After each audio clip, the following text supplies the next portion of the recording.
This is the lecture for European history for Wednesday, the 8th of December 2021. And we now talk about the First World War.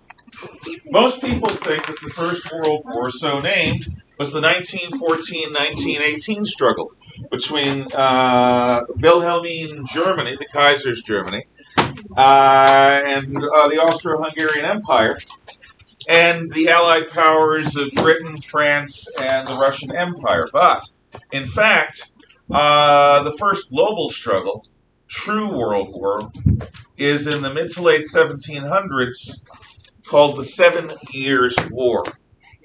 In the 7 Years' War, and in your notes I'm going slightly ahead into items 3 and 4 under the social revolution in France. I'm doing this because it happens before the American Revolution. In the 7 Years' War, there are a series of simultaneous conflicts between the French and British in India, on all of the world's seas except for the Southern Ocean around Antarctica, in Central Europe between King Frederick the Great of Prussia, the Empress Maria Theresa of Austria over Silesia. The Russians get involved, and the question of the survival of Prussia is genuinely in question until Frederick the Great pulls out a last-minute victory after the death of the Tsar. It is a struggle between Britain and France in North America, which we in the American history classes call the French and Indian Wars, which are a series of wars where the French have the Algonquin Indians as their allies, and the British have the Iroquois nations, the Iroquois Confederacy, as our allies. And we fight over the region between the coastal realm of British North America and French Quebec. Ultimately, in this war, you have struggles on every continent, again, except Antarctica, possibly Australia. It is a world war by any measure. And the society that fights this war is the society of elegant, the age of absolutism, ancien regime, aristocracy.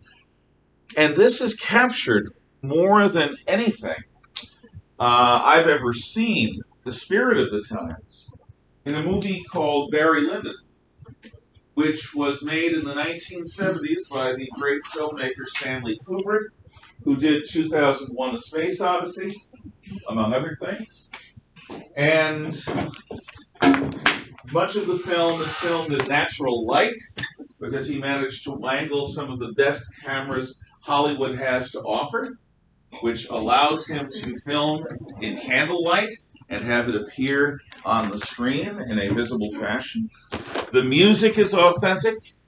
Originally, Kubrick was going to do a movie about the Battle of Waterloo, but someone else ended up doing a movie about the Battle of Waterloo, which we're going to see a bit of when we cover that.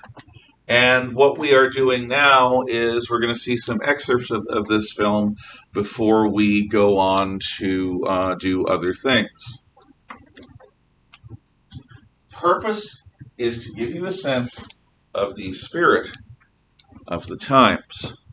Now let's see. Hello, dark screen. I can pause this properly. And that took the rest of the period. See you tomorrow.